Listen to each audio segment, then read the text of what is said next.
दोस्तों, इस वीडियो के माध्यम से हम जानेंगे कि ग्राम पंचायत में कौन कौन से अभिलेख होते हैं, उनकी मांग कैसे करें।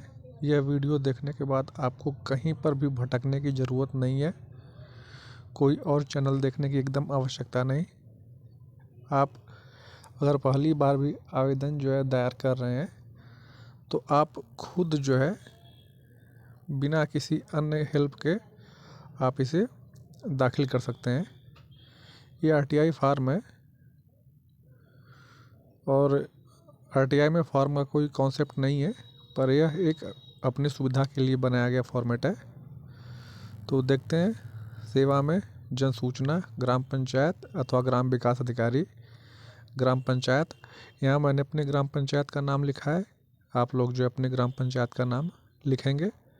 आवेदन प्रस्तुत माध्यम खंड विकास अधिकारी और ब्लॉक का नाम और अपने ज़िले का नाम। मेरा ब्लॉक महाराजगंज है, ज़िला आजमगढ़, तो मैंने अपने का लिखा है। आप लोग अपने ब्लॉक का नाम लिखेंगे और ज़िले का नाम।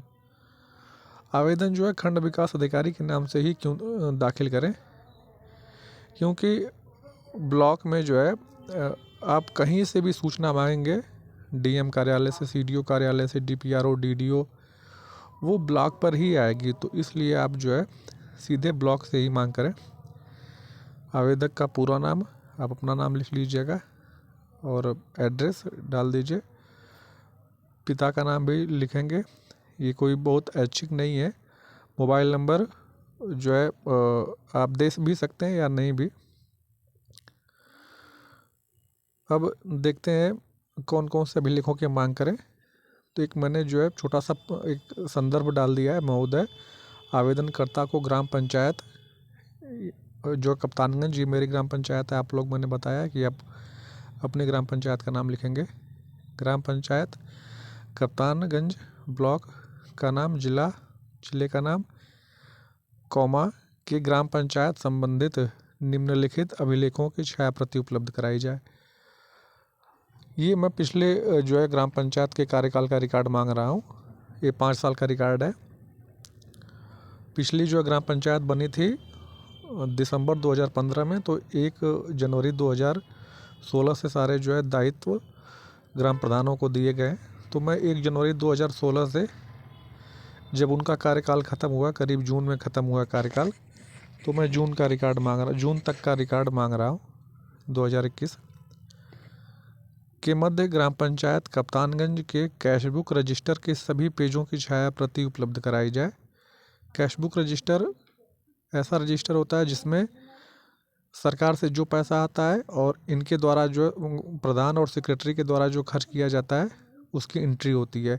1 रुपया आएगा तो 1 रुपये की भी एंट्री करनी पड़ेगी, 1 रुपया खर्च करेंगे तो उसकी भी एंट्री करनी पड़ती है। उसमें कहीं भी किसी भी तरीके का हेर फेर नहीं होता है, वो एकदम एक्चुअल होता है। तो सारे कामों की लिस्ट उसमें दर्ज होती है, कौन कौन सा काम कराएं, कितना रुपया खर्च किए, उसमें दर्ज होता है। तो उसकी मांग लेंगे तो आपको लगभग सब कुछ जानकारी हो जाएगी, कौन कौन से काम किए गए। अब आते हैं शौचालय की लिस्ट मांगते हैं। शौचालय की लिस्ट में आपको ऑनलाइन जो सूची दर्ज होती है स्वच्छ भारत मिशन की वेबसाइट पर, उसमें आपको कोई भी करप्शन नहीं मिलेगा। तो देखते हैं कौन कौन सी सूची होती है शौचालय की। वही 5 साल का रिकॉर्ड मांगा जा रहा है। तो 1 जनवरी 2016 से 1 जून 2021 के मध्य शौचालय के लिए वास्तविक तौर पर भुगतान प्राप्त किए लाभार्थियों की LOB प्रथम, द्वितीय तथा NLOB यानी नॉन LOB में जो लोग हैं की सूची उपलब्ध कराई जाए। ये LOB लिस्ट वो होती है जिसमें कोई अपात्र व्यक्ति है जिसको प्रधान सेक्रेटरी चाहते हैं कि इसको शौचालय दे दिया जाए, तो उसको वो उसमें देते हैं। ये सूची आपको ऑनलाइन नहीं मिलेगी, ये सूची आपको ब्लॉक से ही मिलेगी या तो सेक्रेटरी के पास होती है। जबकि इन लोगों को पैसा मिल चुका रहता है, जैसे कि कुछ लोग अपात्र होते हैं जिनके यहाँ 4 व्हीलर है, सरकारी नौकरी है, ज़्यादा ज़मीन है और वो BPL से ऊपर हैं, तो भी शौचालय ले लेते हैं, तो जो कि गलत है। तीसरी सूचना है वही 5 साल के मध्य ग्राम पंचायत निधि प्रथम और ग्राम पंचायत निधि 6 का बैंक अकाउंट स्टेटमेंट उपलब्ध कराया जाए। देखिए, कैशबुक रजिस्टर अगर है तो आपको ग्राम पंचायत निधि प्रथम का जो है अकाउंट स्टेटमेंट नहीं भी रहेगा तो भी काम चल जाएगा। वो कैशबुक रजिस्टर ऐसा होता है कि उसमें अकाउंट स्टेटमेंट का भी काम कर जाता है। ग्राम पंचायत निधि 6 होती है, इसका अकाउंट स्टेटमेंट ज़रूरी होता है लेना। इसमें शौचालय के लिए जो है किसको किसको पैसा पेमेंट किए हैं एक्चुअल ये रिकॉर्ड रहता है, उस चेक से पेमेंट होता है। तो उसमें वो एंट्री होती है, वो बैंक से एंट्री होती है, उसको कोई भी व्यक्ति चाह करके भी बैंक का स्टेटमेंट खा नहीं सकता है, उसको जो है उसमें कोई भी हेरफेर नहीं कर पाएगा। ग्राम पंचायत निधि 6 का स्टेटमेंट ले लीजिए। अगर आपको ये कोई बहुत कंपलसरी नहीं है तो तीसरी सूचना को आप स्किप भी कर सकते हैं, नहीं भी लेंगे तो भी कोई इम्पोर्टेंट नहीं है, लेकिन बेहतर होगा कि आप ले लीजिए। चौथी सूचना को देखते हैं जो कि सबसे इम्पोर्टेंट सूचना है पूरे आवेदन में। वही 5 साल के बीच कैशबुक रजिस्टर में दर्ज किए गए प्रत्येक कार्यों का निम्नलिखित अभिलेख उपलब्ध कराया जाए। वो कौन कौन से अभिलेख हैं? कार्यपूर्ति प्रमाण पत्र, estimate, MB book, bill voucher और मास्टर रोल। तो कार्यपूर्ति प्रमाण पत्र क्या होता है? जब काम हो जाते हैं तो उसका एक जो सर्टिफिकेट तैयार किया जाता है जिसमें ये लिखा जाता है किस फर्म को जो है कितना पेमेंट किया गया है, कितनी बार पेमेंट किया गया है। अगर जो खरीदी गई सामग्री जो है 3-4 दुकानों से आती हैं तो उन 3-4 दुकानों का नाम लिखा जाएगा, किस किस तारीख को कितना कितना रुपये पेमेंट किया गया, ये कार्यपूर्ति प्रमाण पत्र में लिखा रहता है। और कार्यपूर्ति प्रमाण पत्र के पीछे देखेंगे तो भुगतान की जो एक डिटेल दी रहती है कि अगर मनरेगा से कोई अगर मज़दूर लगाया गया है तो उसमें औरतें कितनी हैं, पुरुष कितने हैं, और उन पुरुषों में कौन सामान्य है, कौन पिछड़ा वर्ग से है, कौन एससी है, कौन एसटी है, उसमें जो है ये लिखा रहता है, उनका नाम भी लिखा रहता है। ये कार्यपूर्ति प्रमाण पत्र हो जाता है।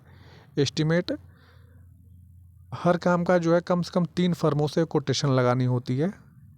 तो जैसे 3 दुकानदार या कोई 3 काम कराने वाले लोग हैं तो कोई कहता है कि ये काम जो है मैं 50 रुपये में करा दूंगा, कोई कहता है 60 रुपये में, कोई कहता है 70 रुपये में। तो 50 रुपये वाले के से जो है ग्राम पंचायत कराती है। एमबी बुक, कोई खड़ंजा होता है तो उस खड़ंजे की लंबाई और चौड़ाई कितनी है ये मांग लेंगे तो ये आपको जानकारी हो जाएगी। एक्चुअल में इसमें खड़ंजे में गबन 2 तरीके से, मेन तौर पे 2 तरीके से होते हैं कि खड़ंजा रिकॉर्ड में दर्ज होता है 100 मीटर का, मौके पे बना होता है 80 मीटर, चौड़ाई जो है होती है 20 मीटर, और जो है एक्चुअल में जब आप नापने जाएंगे तो मिलेगी चौड़ाई आपको 15 मीटर।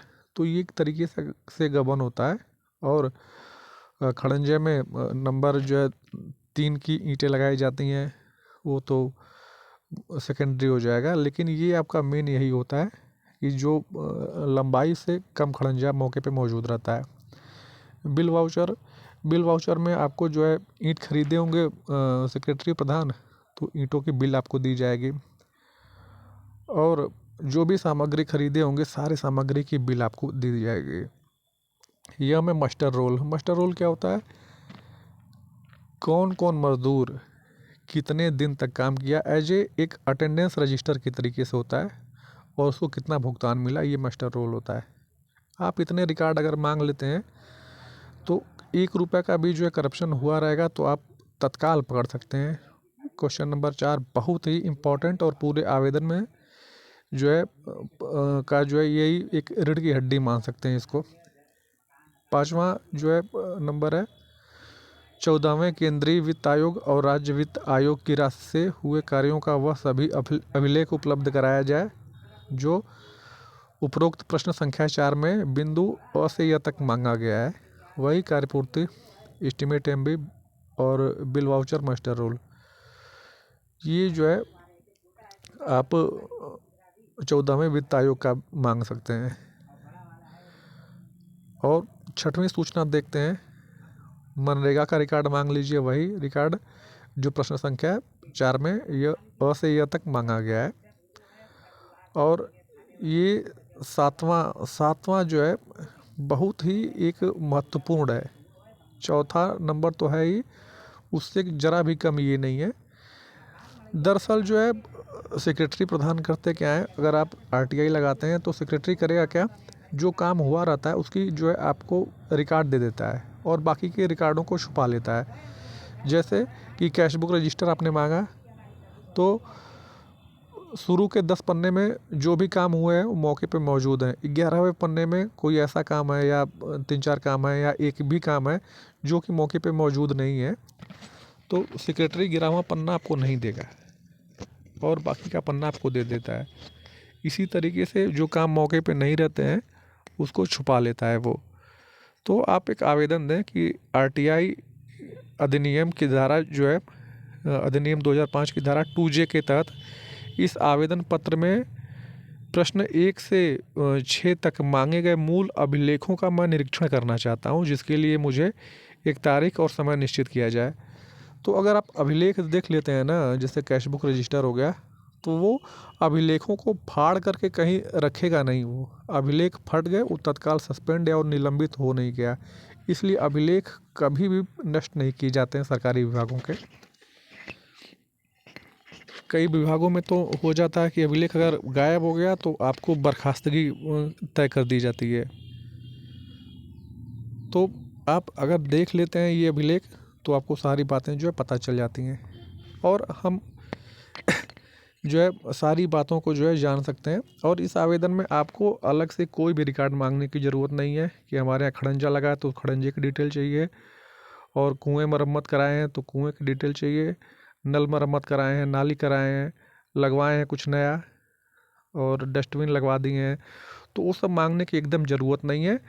आपका ये जो है सारा रिकॉर्ड अपने आप में संपूर्ण है, इसमें कुछ भी ऐसा नहीं बचा है कि जिसको आपने मांग न लिया हो, सब कुछ इसमें मौजूद है।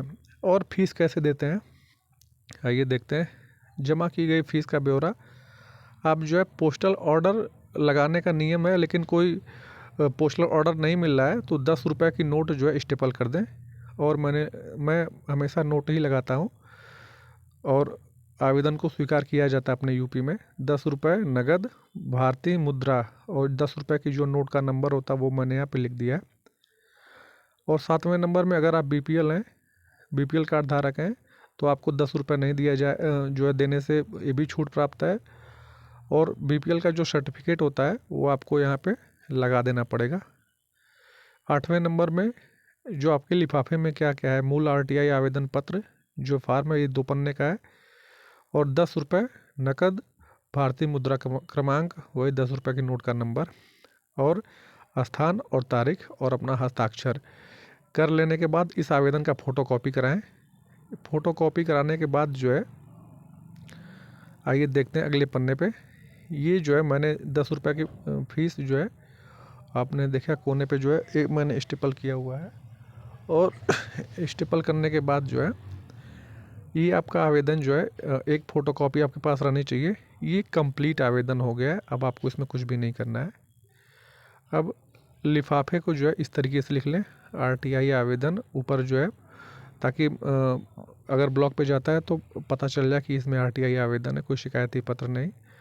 ऊपर लिख लें आरटीआई अधिनियम 2005 की धारा 6(1), और मैंने 2J का भी अंदर जो है उल्लेख किया तो 2J मैंने छोड़ दिया है, 2J के तहत आवेदन भी लिख लें। खंड विकास अधिकारी जिला आजमगढ़ और जो है ब्लॉक का नाम लिखा हुआ है जो भेज रहा है उसको।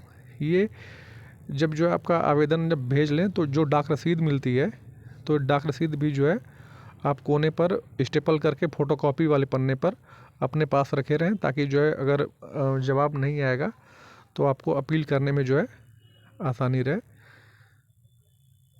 तो ये हमारा जो है आज का ये आवेदन था। अगर आपको आपका जो है आपने ये फाइल कर दिया, जवाब नहीं आता है, तो आप अपील किसको करें।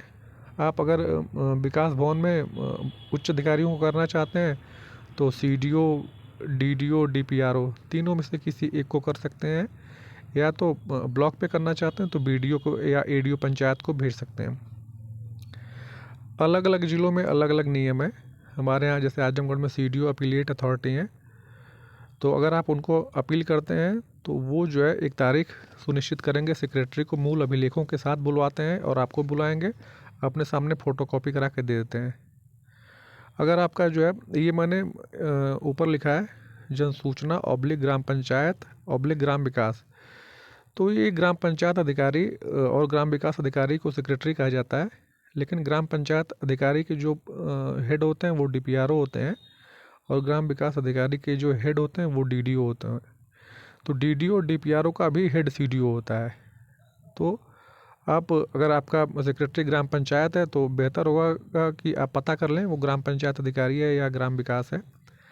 ग्राम पंचायत अधिकारी है तो डीपीआरओ से अपील करें, ग्राम विकास अधिकारी है तो डीडीओ से अपील करें। अगर कुछ भी समझ में नहीं आ रहा तो डीपीआरओ को दे दें, अरे माफ़ कीजिएगा सीडीओ को दे दें। सीडीओ जो है खुद ही उनके पर प्रेशर करेगा कि आप जो है मांगी गई सूचना को तत्काल दें। अगर आपको कोई और सहायता चाहिए हमारी तो जो है आप अपना जो है ईमेल आईडी भेज दें, तो मैं आपसे संपर्क ज़रूर करूँगा। और ये फॉर्मेट चाहिए तो आप भी अपनी ईमेल आईडी भेजेंगे तो फॉर्मेट तत्काल उपलब्ध करा दिया जाएगा। और कोई क्वेश्चन है जो आपको समझ में ना आ रहा हो, इसका स्क्रीनशॉट ले लीजिए, ताकि जब आप अपना आवेदन लिखें तो बार बार इस वीडियो को देखने की ज़रूरत नहीं होगी। बस निवेदन यही है कि और यह काम कोई करना चाह रहा हो, वीडियो आप देख रहे हो तो ये इसका लिंक जो है उस व्यक्ति को आप दे सकते हैं।